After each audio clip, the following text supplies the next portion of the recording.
আসসালামু আলাইকুম ওয়া রাহমাতুল্লাহ। কেমন আছেন সবাই? আজকের প্রশ্নটি খুবই গুরুত্বপূর্ণ, যা নিয়ে অনেকের মনেই সংশয় আছে। পুরুষের জন্য স্বর্ণের অলংকার পরা কেন বৈধ নয়? আমরা জানি নারীদের জন্য স্বর্ণ বৈধ, কিন্তু পুরুষের হাতে সোনার আংটি, চেইন বা ঘড়ি ইসলামে কঠোরভাবে নিষিদ্ধ। কেন এই বৈষম্য? শুধু কি এটি একটি ধর্মীয় আদেশ, নাকি এর পেছনে লুকিয়ে আছে গভীর প্রজ্ঞা, যা আমাদের সামাজিক জীবন, মনস্তত্ত্ব এবং স্বাস্থ্য রক্ষার জন্য অপরিহার্য? আজকে আমরা কোরআন ও সহিহ হাদিসের আলোকে এই রহস্য উন্মোচন করব ইনশাআল্লাহ। তাই সম্পূর্ণ ভিডিওটি দেখুন, কারণ এর কারণগুলো আপনার বিশ্বাসকে আরও মজবুত করবে। ইসলামে কোনো কিছু হালাল বা হারাম হওয়ার প্রথম ভিত্তি হল আল্লাহর কিতাব ও রাসূল সাল্লাল্লাহু আলাইহি ওয়াসাল্লামের সুন্নাহ। আর পুরুষের জন্য স্বর্ণ পরিধানের নিষেধাজ্ঞা হাদিসে অত্যন্ত স্পষ্টভাবে উল্লেখ আছে। রাসূল সাল্লাল্লাহু আলাইহি ওয়াসাল্লামের স্পষ্ট ঘোষণা। হযরত আলী ইবনে আবি তালিব রাদিয়াল্লাহু আনহু বর্ণনা করেন, নবীজি রেশম ও স্বর্ণ পরিধান থেকে নিষেধ করেছেন এবং বলেছেন যে এই দুটি জিনিস আমার উম্মতের নারীদের জন্য বৈধ, কিন্তু পুরুষদের জন্য নিষিদ্ধ। সুনান আবু দাউদ, হাদিস নম্বর 4057। দোজখের আগুনের তুলনা।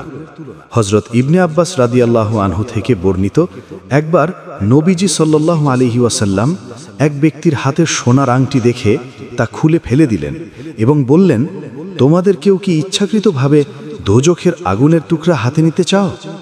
সহিহ মুসলিম, হাদিস নম্বর 2090। এই হাদিসগুলো প্রমাণ করে যে পুরুষের জন্য স্বর্ণ পরিধান করা কোনো হালকা বিষয় নয়, বরং এটি শরীয়ত দ্বারা কঠোরভাবে নিষিদ্ধ। এই নিষেধাজ্ঞার পেছনে ইসলামী পণ্ডিতগণ ও ফিকহিবিদগণ যে প্রজ্ঞাপূর্ণ কারণগুলো উল্লেখ করেছেন, সেগুলো তিনটি প্রধান ভাগে ভাগ করা যায়। 1. নারী পুরুষের পার্থক্য বজায় রাখা। ইসলাম নারী ও পুরুষের মাঝে বাহ্যিক সাজসজ্জা এবং পোশাকে পার্থক্য রাখতে উৎসাহিত করে। স্বর্ণ হল অলংকার ও সৌন্দর্যের প্রতীক, যা নারীর জন্য উপযুক্ত। পুরুষকে বিলাসিতা, অহংকার বা নারীর বেশভূষার অনুকরণের মতো বিষয় থেকে দূরে রাখতেই এই নিষেধাজ্ঞা দেওয়া হয়েছে।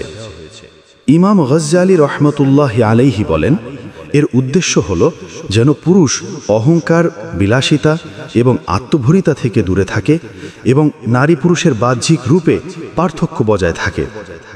2. মানসিক ও চারিত্রিক উন্নয়ন। স্বর্ণ সাধারণত বিলাসিতা, অভিজাত্য এবং আত্মতৃপ্তির প্রতীক।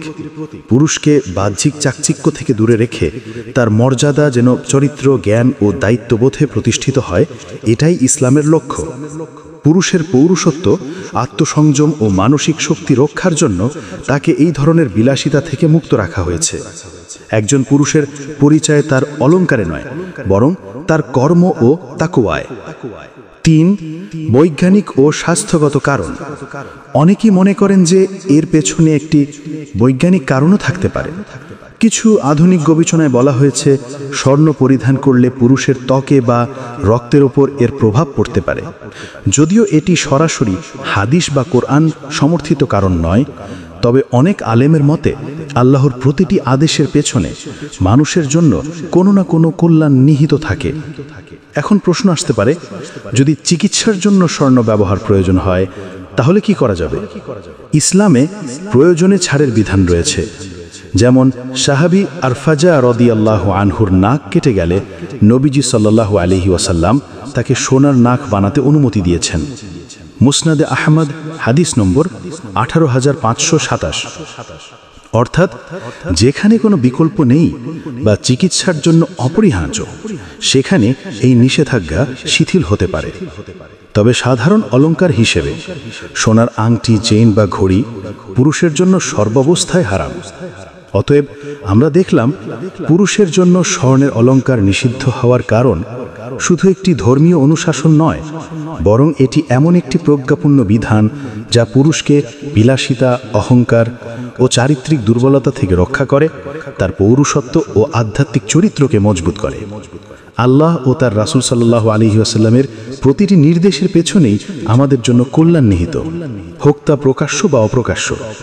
আপনারা যারা এই ভিডিওটি দেখলেন, আপনাদের কাছে আমার আহ্বান, আসুন আমরা শরীয়তের এই বিধান মেনে চলি। আল্লাহ আমাদের সহি বুঝ দান করুন, আমিন। ভিডিওটি ভালো লাগলে লাইকস দিন, কমেন্ট করে আপনার মতামত জানান এবং চ্যানেলটি সাবস্ক্রাইব করতে ভুলবেন না। দেখা হবে পরের ভিডিওতে ইনশাআল্লাহ। আসসালামু আলাইকুম ওয়া রাহমাতুল্লাহ।